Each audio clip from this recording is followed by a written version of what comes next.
She took everything and gave me purpose. I'd say I saw it coming, but I always was an optimist. Right up until the check arrived at table 12.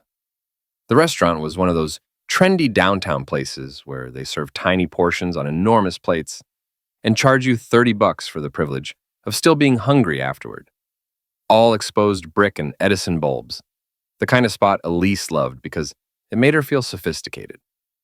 Me? I just saw overpriced food and pretentious waiters. But marriage is about compromise, right? Jack, you remember Corey from my office? Elise said, sliding into the booth across from me.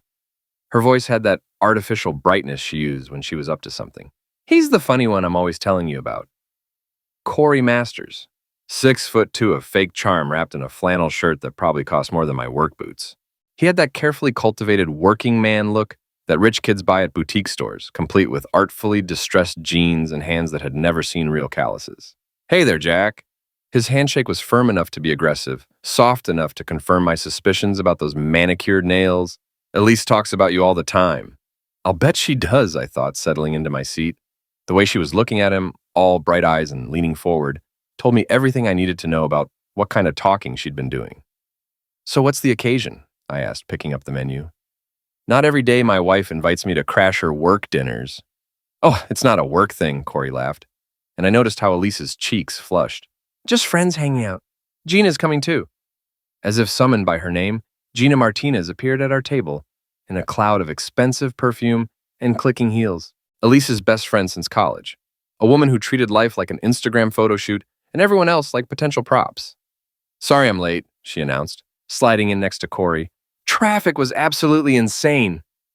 The server appeared, a young woman with purple hair and multiple piercings who looked like she'd rather be anywhere else.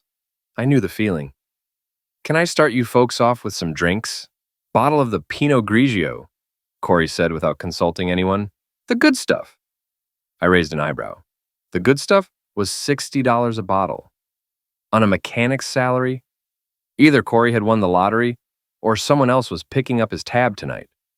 The conversation flowed around me like I wasn't there.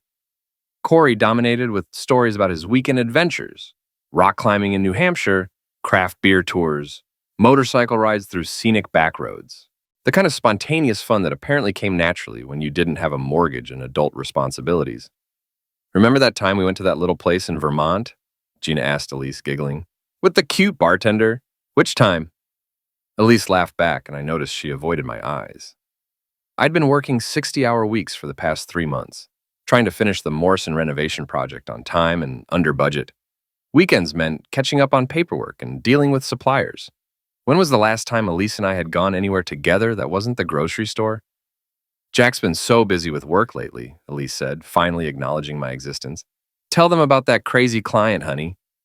But before I could answer, Corey launched into his own story about difficult customers at the garage, where he supposedly worked part-time. Funny how a part-time mechanic could afford designer flannel and $60 wine. The food arrived. My reasonably priced burger looked pathetic next to their artisanal this and organic that. I ate in silence while they laughed at inside jokes and shared memories I wasn't part of. Oh my God, Corey, you're so bad! Elise squealed at something he whispered in her ear.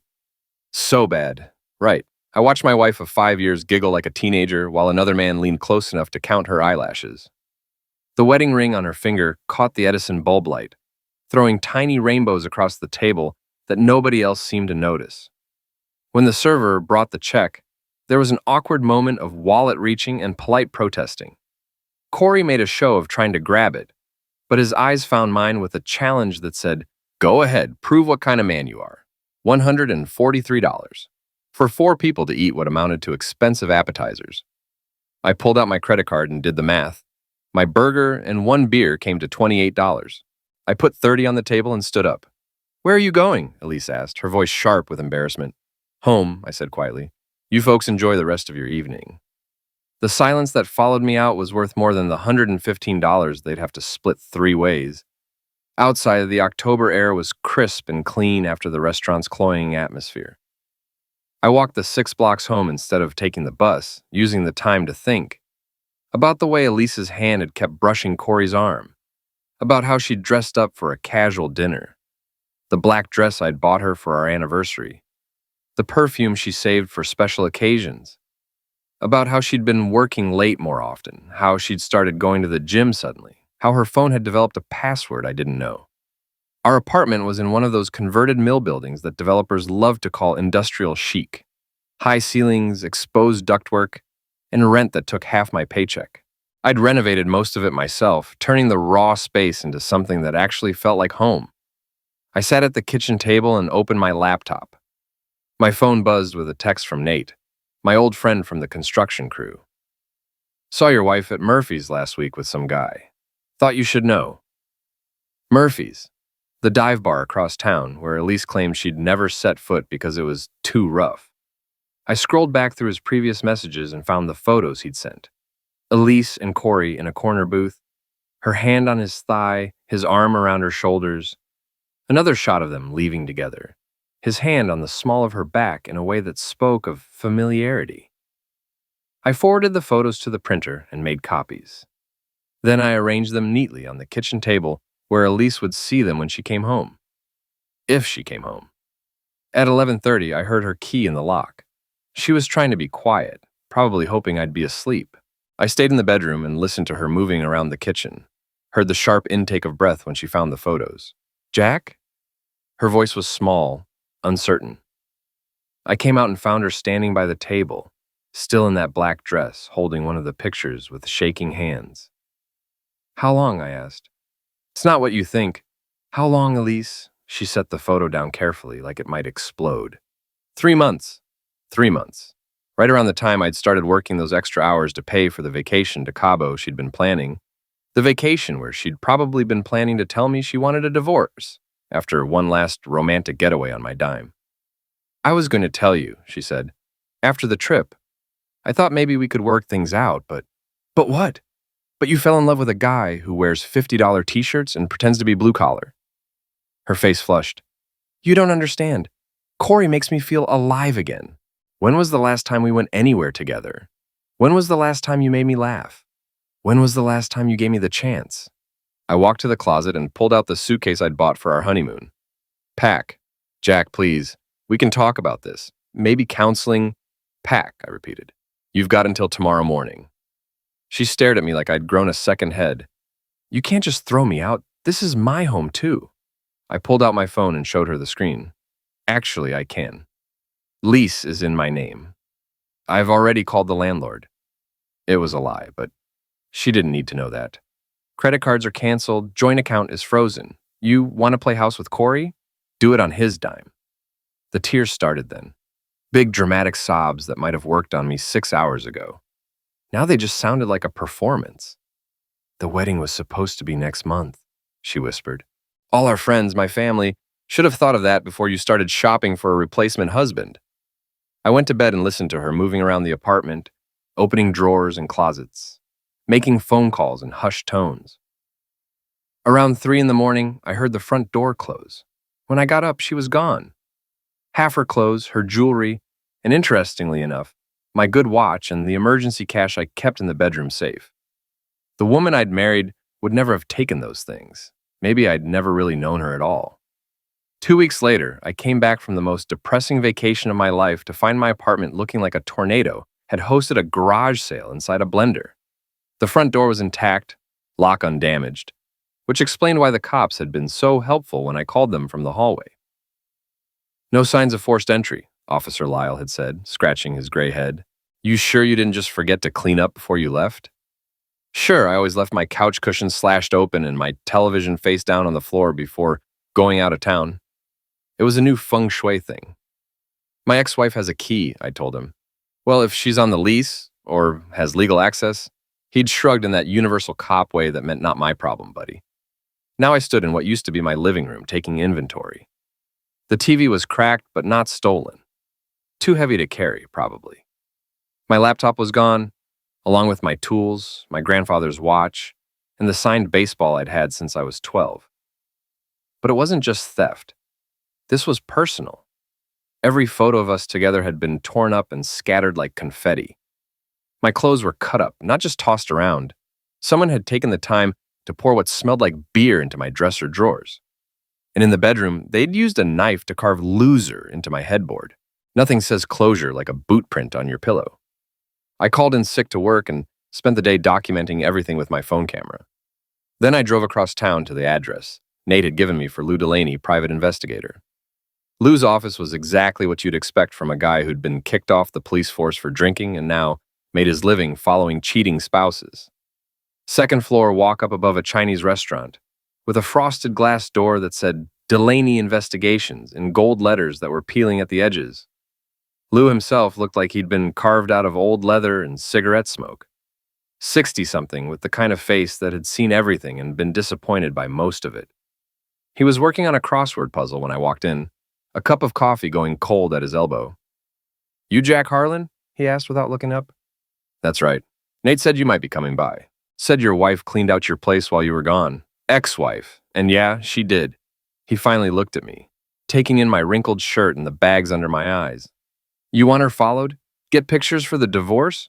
I want proof she's the one who trashed my apartment, and I want to know what else she's been up to." Lou leaned back in his chair, which squeaked like a rusty gate. "That'll run you $300 a day plus expenses. Cash up front." I pulled out my wallet and counted out $600. 2 days worth. "Think that's enough? For what you're looking for? Should be plenty." He opened a desk drawer and pulled out a contract. "What makes you think it was her?" I showed him the photos from my phone. The carved headboard, the destroyed pictures, the surgical precision of the destruction.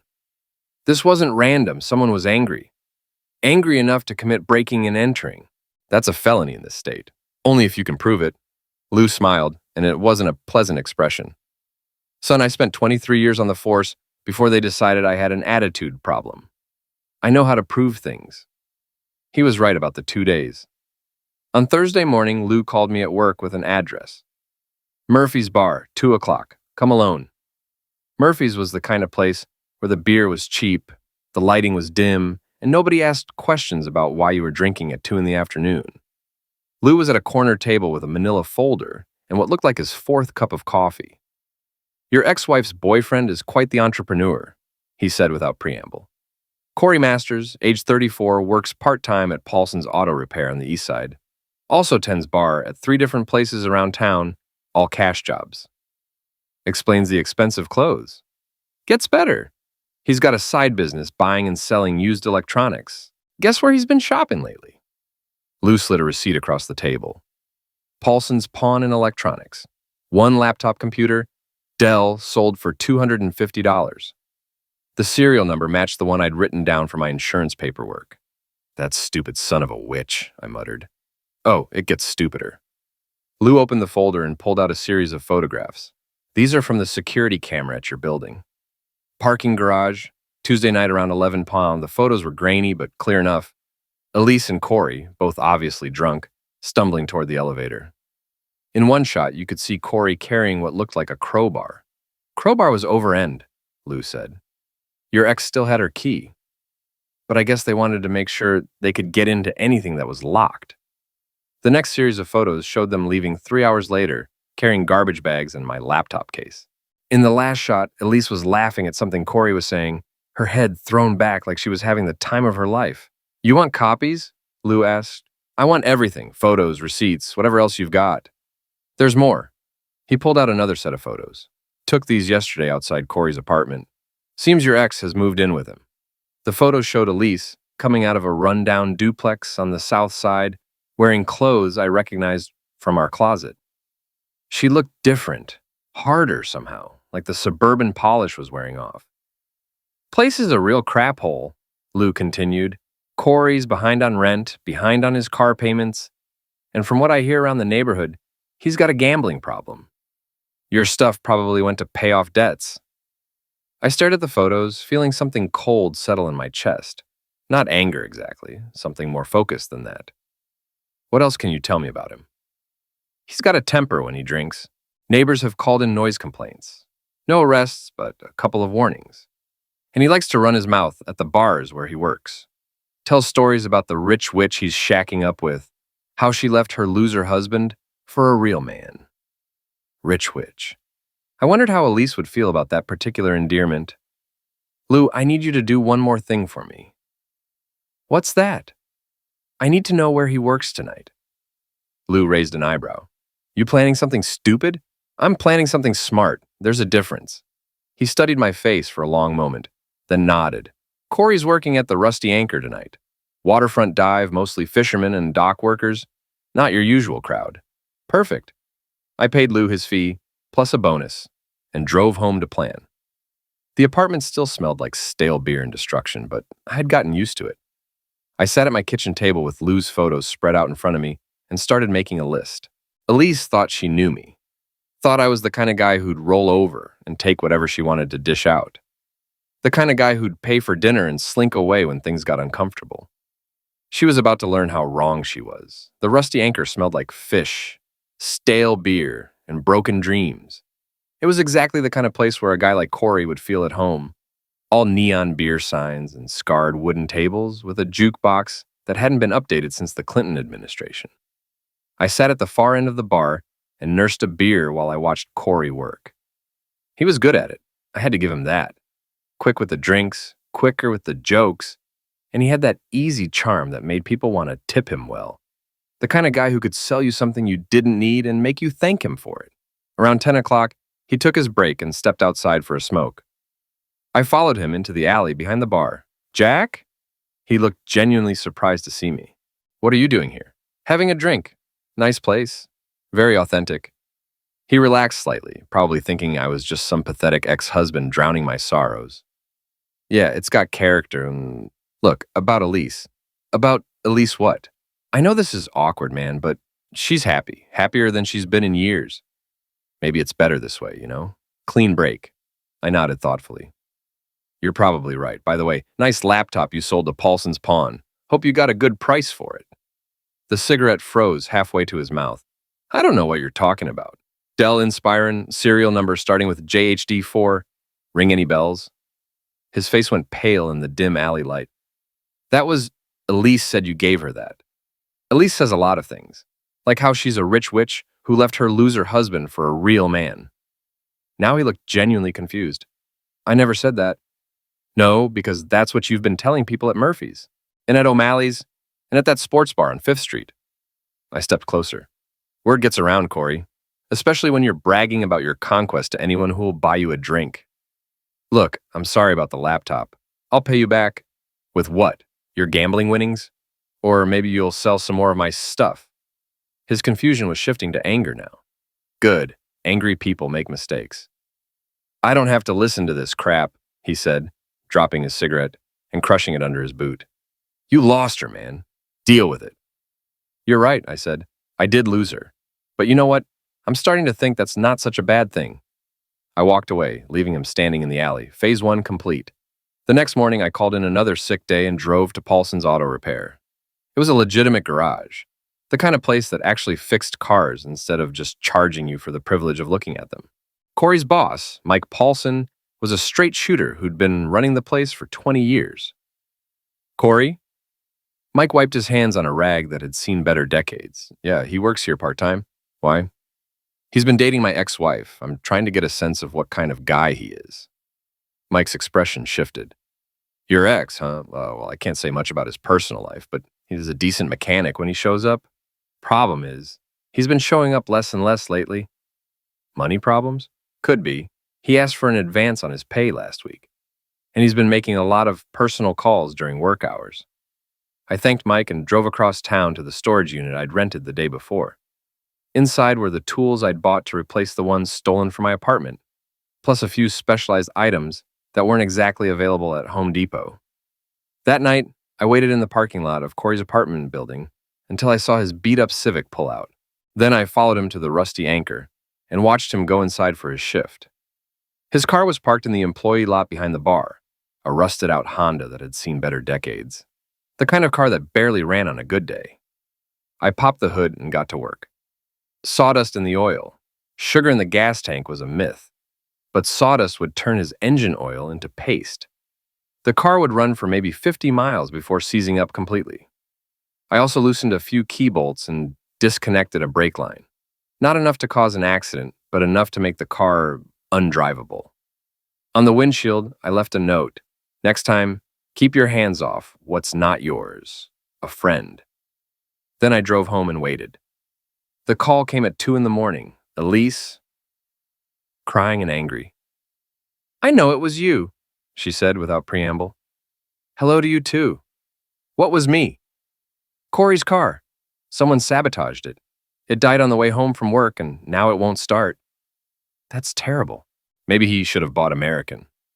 "This isn't funny, Jack. He can't afford to fix it. He needs that car for work." "Then maybe he shouldn't have stolen my tools, or my laptop, or trashed my apartment." Silence on the other end. Then, "We can pay you back." "With what money? From what I hear, your boyfriend's got quite the gambling problem. Not to mention he's been telling everyone in town what a rich witch you are." "That's not true. Ask him about Murphy's bar last Tuesday night. Ask him what he told the guys at the poker table about his sugar mama." I hung up and turned off my phone. Let them stew in that for a while. The next day, I got a call from Nate. "Dude, you need to see this," he said. "Check Facebook." Elise had posted a long, rambling status update about how her harmful ex-husband was stalking and harassing her new boyfriend, how I was dangerous and unstable, and how people should be careful around me. The post had already gotten dozens of comments from people I'd thought were friends, all expressing their support for poor Elise and their disgust with my behavior. "Harmful," I muttered, scrolling through the comments. "Right. But two could play the social media game." I created a new Facebook account and started uploading photos. The security camera shots of Elise and Corey breaking into my apartment, pictures of my destroyed belongings. The receipt from Paulson's pawn showing my stolen laptop. I didn't write a long emotional post. I just let the pictures speak for themselves with a simple caption, "This is what really happened." Within an hour, the post had been shared 50 times. Within 2 hours, Elise's original post had been deleted.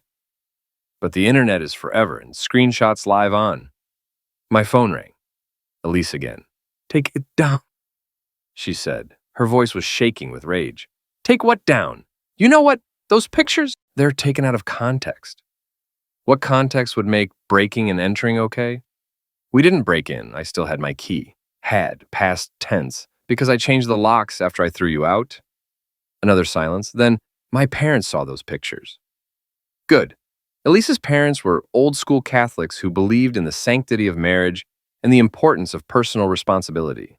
They'd never liked me much, but they liked thieves and home invaders even less. Maybe you should have thought about that before you decided to redecorate my apartment with a crowbar. We were drunk. It was stupid, but we weren't thinking. You were thinking clearly enough to take my laptop and sell it. You were thinking clearly enough to steal my tools and my grandfather's watch. We needed the money. There it was, the truth finally. Not love, not passion, not being swept away by romance. They needed money, and I was the convenient target. Well, now you need a lot more money because I'm suing you. You can't. I can, and I am. Breaking and entering, theft, destruction of property. My lawyer says it's a slam dunk. I hung up and turned off my phone again. Then I poured myself a drink and started planning phase 2. The law offices of Peterson, Chang, and Associates occupied 3 floors of a downtown high-rise that screamed expensive. I'd chosen them specifically because they were the kind of firm that Elise's company used for their legal work.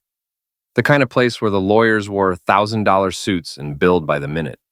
Sarah Peterson was exactly what I'd expected. Mid-40s, sharp as a razor, and expensive as heck. But Lou had recommended her, and Lou knew which lawyers actually got results versus which ones just talked a good game. "Mr. Harlan," she said, reviewing the photos and documents I'd brought, "this is quite comprehensive. Your private investigator does excellent work. So you think we have a case?" "I think we have several cases.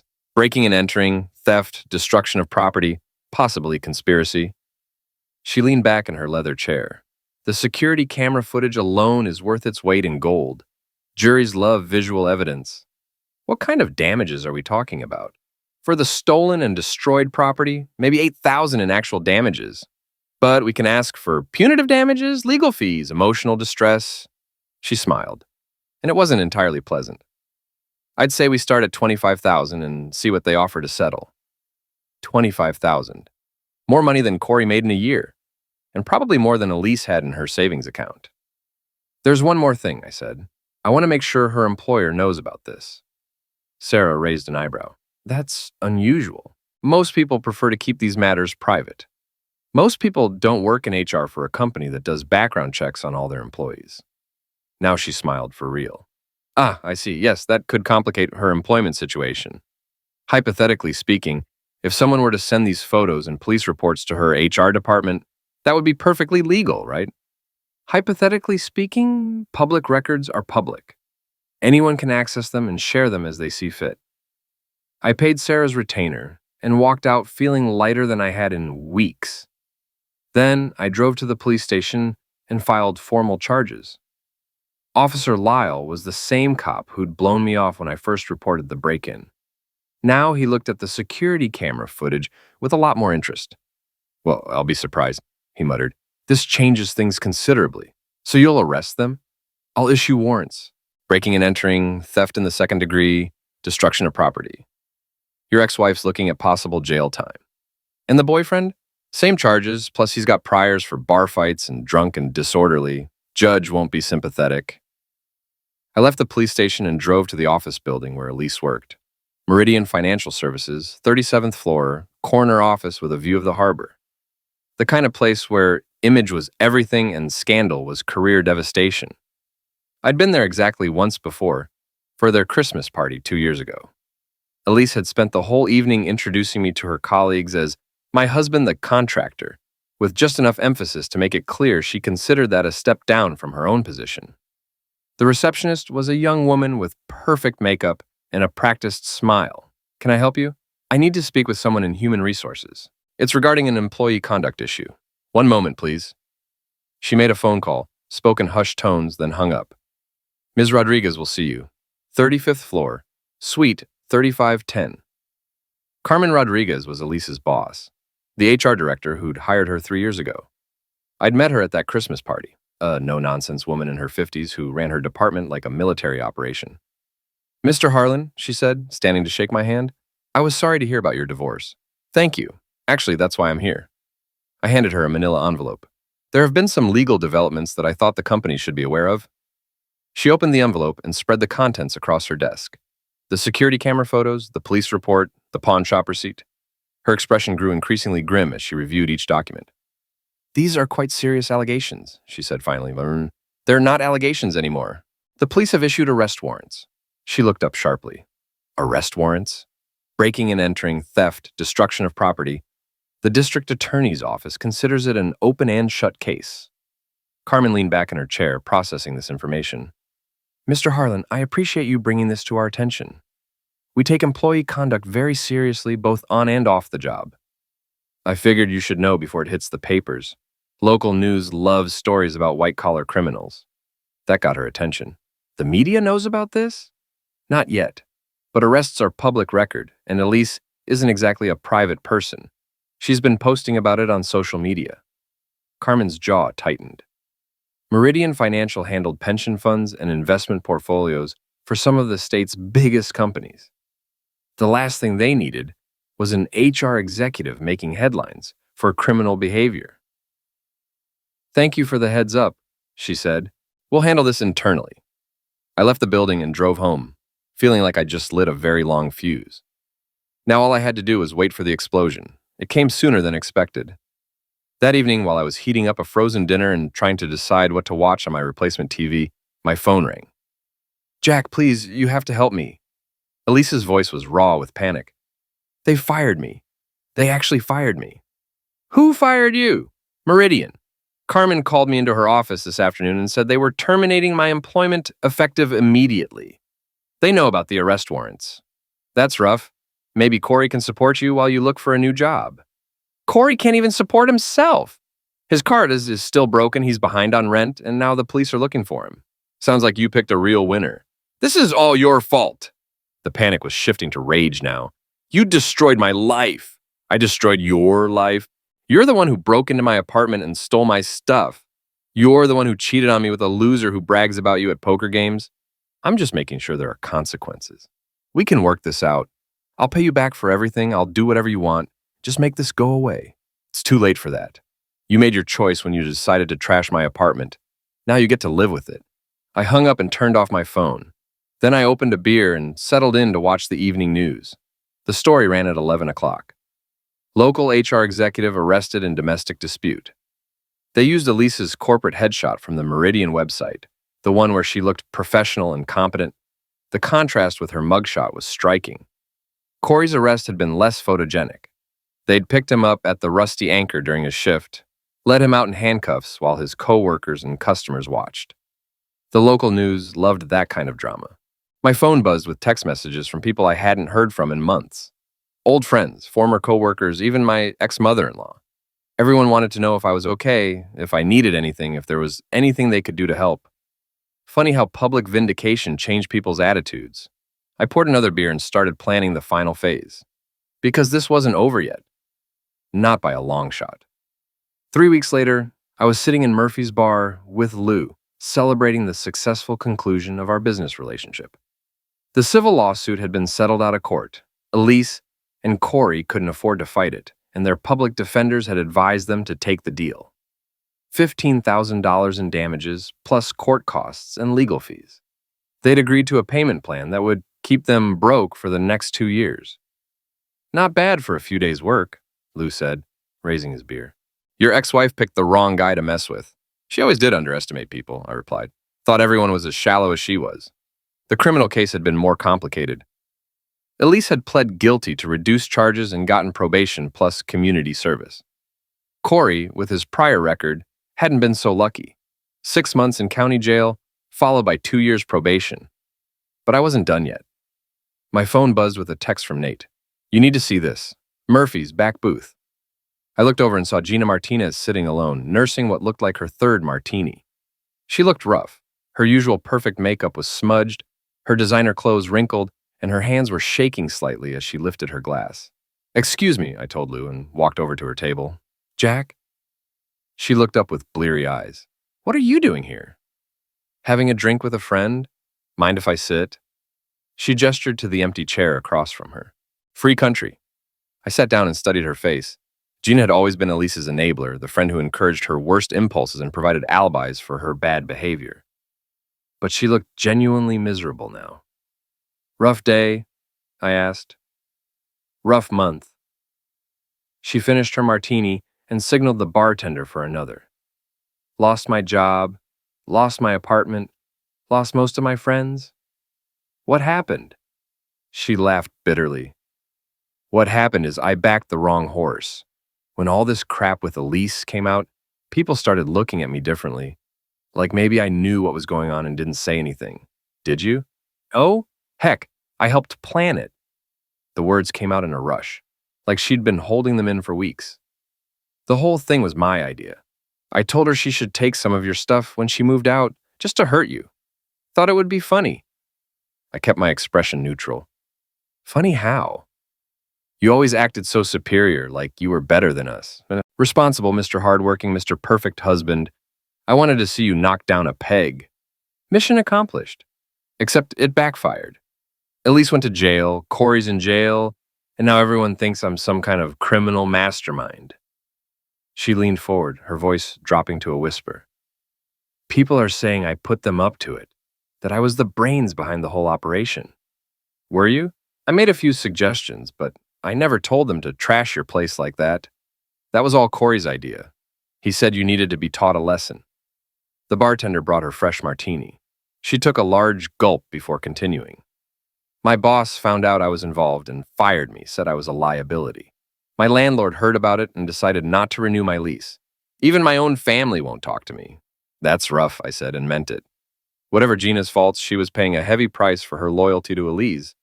The thing is, she continued, I know things. About Elise, about what she was really up to. Things that might interest you. Such as, she was planning to take you for everything in the divorce. Had it all worked out with some lawyer downtown, she was going to claim you were harmful, that she was afraid for her safety. The plan was to get a restraining order, then take half of everything you owned. I felt something cold settle in my stomach. She told you this? Bragged about it. Said you were too stupid to see it coming, too nice to fight back. She had this whole story worked out about how you threatened her, how you had anger management issues. And you went along with this? Gina's face crumpled. I thought it was just talk. Girl talk, you know? blowing off steam about her marriage. I never thought she'd actually do it, but she did. She was going to. The break-in screwed everything up. Hard to claim someone's harmful when you're the one with the criminal record. I sat back and processed this information. All those months when I'd thought I was working to save our marriage, Elise had been planning to destroy me. The vacation to Cabo, the expensive dinners, the new clothes, all of it paid for with money she was planning to steal from me in court. "Why are you telling me this?" I asked. "Because I'm tired of carrying her secrets, and because," she paused, searching for the right words, "because you didn't deserve what we did to you. None of it." I stood up and pulled out my wallet. "Gina, I'm going to give you some advice. Get out of town, start over somewhere else, and next time, pick better friends." I left a 20 on the table and walked away. Behind me, I could hear her starting to cry. Outside, the October air was crisp and clean. I walked the 6 blocks home, thinking about everything Gina had told me, about how close I'd come to losing everything, and how Elise's own greed and stupidity had saved me. My apartment looked good. Better than good, actually. I'd used the insurance money and the settlement funds to upgrade everything. New furniture, new electronics, even new paint on the walls. It felt like a fresh start. I poured myself a drink and sat at my kitchen table, looking out at the city lights. Somewhere out there, Elise was probably lying awake in whatever cheap apartment she could afford now, wondering how her perfect plan had gone so wrong. Corey was definitely lying awake on a narrow bunk in a concrete cell, learning what happened when you messed with the wrong guy. And me? I was exactly where I wanted to be. Older, wiser, and completely free of the people who'd tried to destroy me. My phone buzzed with a text from Sarah Peterson. "Saw the news about your ex-wife's former employer. Thought you'd be interested to know they're being investigated for hiring practices. Seems they didn't do proper background checks on several employees." I smiled and deleted the message. Elise's problems were no longer my concern. I finished my drink and got ready for bed. Tomorrow was a new day, with new possibilities and new projects. The Morrison renovation was finally complete and under budget. My boss had hinted at a promotion, and I had a date lined up for the weekend with a woman who thought contractors were attractive. Life was good. Life was very good indeed. But as I was brushing my teeth, my phone rang one last time. Unknown number. "Hello. Jack, it's me." Elise's voice was barely a whisper. "I need to see you. Please, it's important." I looked at myself in the bathroom mirror. 6 months ago, that voice would have made me drop everything and come running. Now it just sounded pathetic. "Whatever it is, Elise, I'm not interested. Please, just 5 minutes. There's something you need to know." "I already know everything I need to know about you. It's about Corey, about what really happened that night." Something in her tone made me pause. "What about it?" "He's been writing letters from jail, threatening letters. He blames you for everything and he's getting out next month." I felt that familiar cold feeling in my chest. "What kind of threats?" "The kind that made me call the police. Jack, I think he's planning to hurt you." I closed my eyes and counted to 10. Even now, even after everything, she was trying to manipulate me, trying to make herself seem like the concerned ex-wife looking out for my safety. "Nice try, Elise, but I'm not falling for it. I'm not lying. I have the letters. I can show you." "You're a convicted felon who lost her job for lying. Your credibility is somewhere south of 0. "Jack, please." I hung up and turned off my phone. Then I double-checked the locks on my front door and made sure the security system was armed. Because the truth was, I did believe her about the letters.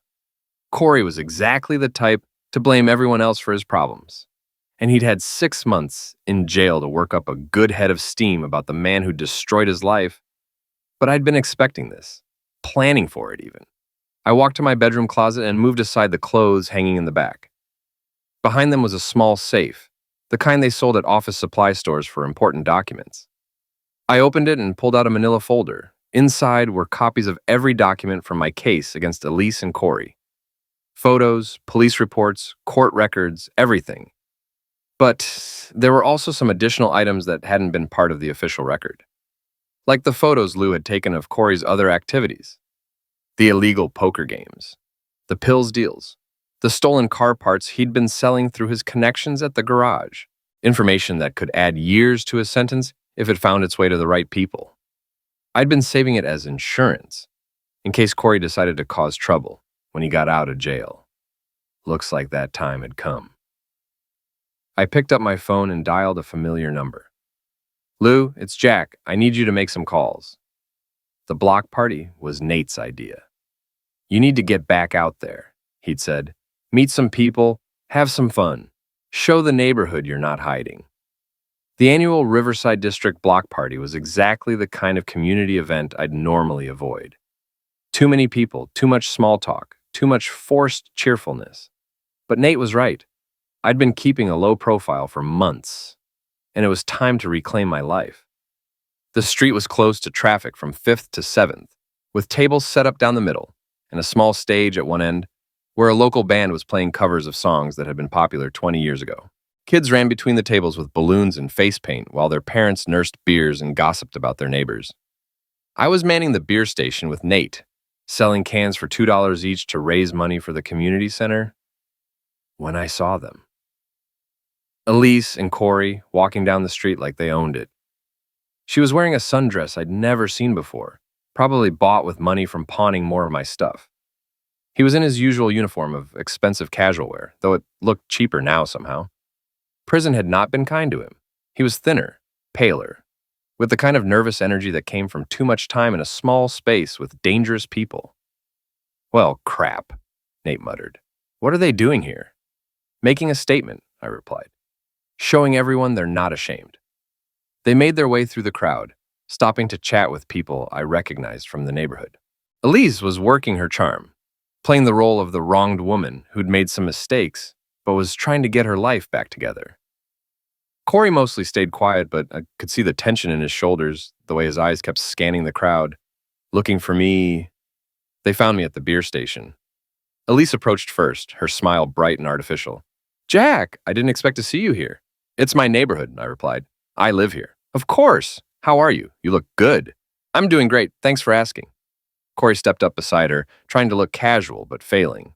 Jack, long time no see. Not long enough. His jaw tightened.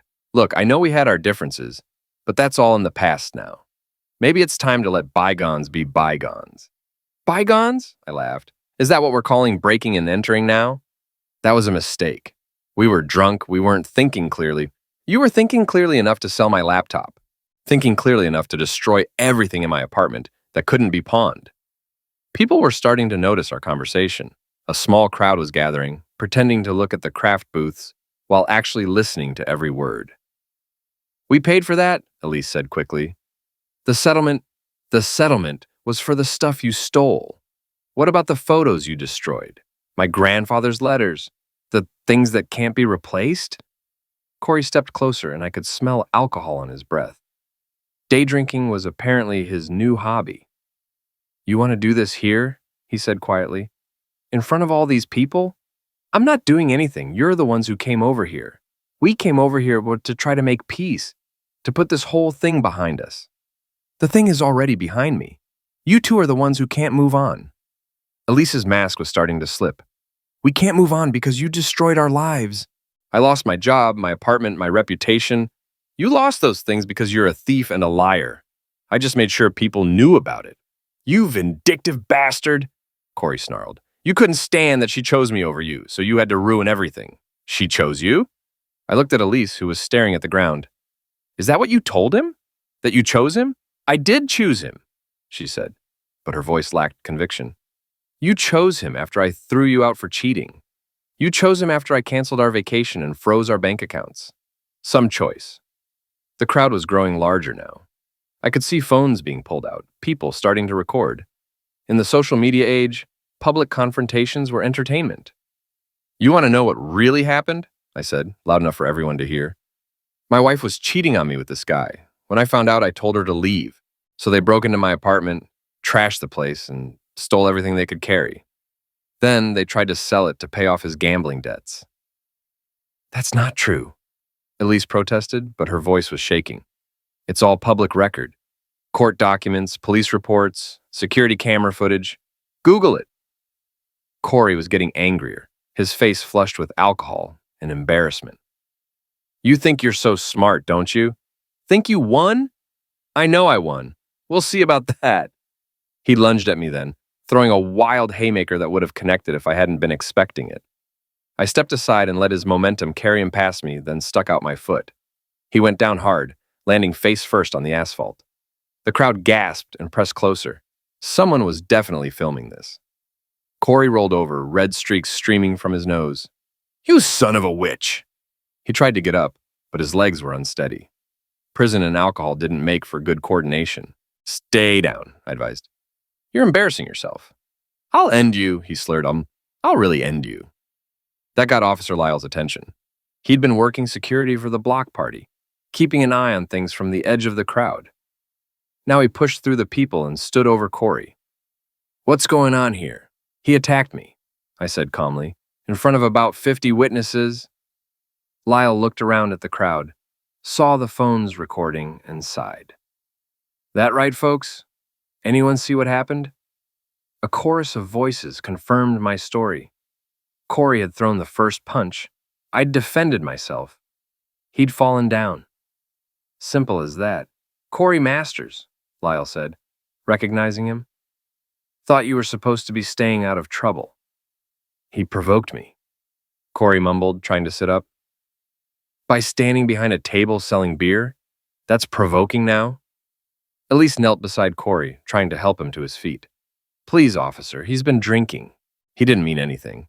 Ma'am, he just threatened to end someone in front of half the neighborhood. That's not something we take lightly." Lyle called for backup in an ambulance. Corey's nose was definitely broken, and there was a good chance he had a concussion from hitting the pavement. As they loaded him onto a stretcher, he kept muttering threats and curses, most of them directed at me. Elise followed the ambulance, but not before turning back to face me one last time. "This isn't over," she said. "Yes, it is," I replied. "It's been over for months. You just haven't figured it out yet." She walked away, her shoulders shaking with tears or rage or both. The crowd began to disperse, but people kept coming up to me for the rest of the afternoon. Neighbors I'd barely spoken to before, offering their support and sharing their own stories about problem ex-spouses and difficult breakups. By the end of the day, I felt more connected to my community than I had in years. Nate helped me clean up the beer station as the sun was setting. "So," he said, "think that's the end of it? For Corey? Yeah. He'll be back in jail by tomorrow, and this time they'll throw away the key. Threatening someone in front of police officers while you're on probation isn't the smartest move." "What about Elise?" I thought about that. Elise was harder to predict than Corey. Smarter, more calculating, but also more desperate now. She'd lost everything. Her job, her reputation, her future, and desperate people did stupid things. "We'll see," I said. That night, I sat in my apartment with a beer in my laptop, reading the news coverage of the day's events. Someone had posted the video on YouTube, and it was already going viral. "Cheating wife's boyfriend gets knocked out at block party" had gotten over 100,000 views in just a few hours. The comments were brutal. People had done their research, found the court records and news articles about the break-in. Elise and Corey were being torn apart by strangers on the internet, their names and faces associated forever with words like thief and loser and criminal. I should have felt bad about it, should have felt some sympathy for two people whose lives were being destroyed in real time by social media. But I didn't. They'd made their choices, and now they were living with the consequences. My phone buzzed with a text from Lou. "Saw the video. Nice work. By the way, you might want to check your email." I opened my laptop and found a message from Lou with several attachments. Photos of Corey being arrested at the hospital, still in his red-stained clothes, a copy of the police report charging him with assault and terroristic threats, and most interesting of all, a photo of Elise being escorted out of the hospital in handcuffs. I called Lou immediately. "What did she do?" "Tried to sneak into your building while you were at the block party. Your doorman called it in when he saw her on the security cameras trying to jimmy the lock on the emergency exit. She still had her key?" "Not anymore. You changed the locks, remember? She was trying to break in the old-fashioned way." I laughed, long and hard. Even after everything that had happened, Elise still thought she could manipulate the situation to her advantage. Still thought she could find a way to hurt me. What's she being charged with?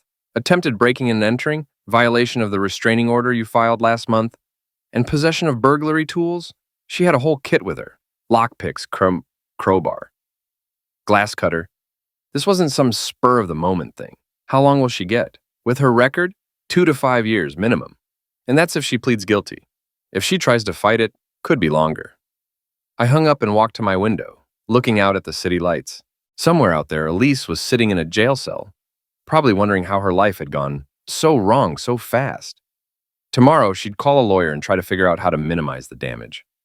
Next week, she'd be in court, facing a judge who'd already seen her file and wasn't likely to be sympathetic. But that was tomorrow's problem. Tonight, I was free. Free of their lies, their schemes, their desperate attempts to drag me down to their level. Free to build the life I wanted, with people who actually deserve my trust and respect. I opened another beer and raised it in a toast to my reflection in the window. To new beginnings, I said out loud, and to the end of old mistakes. Then I sat down and started planning my next project. Because the best revenge wasn't getting even, it was living well. And I was just getting started.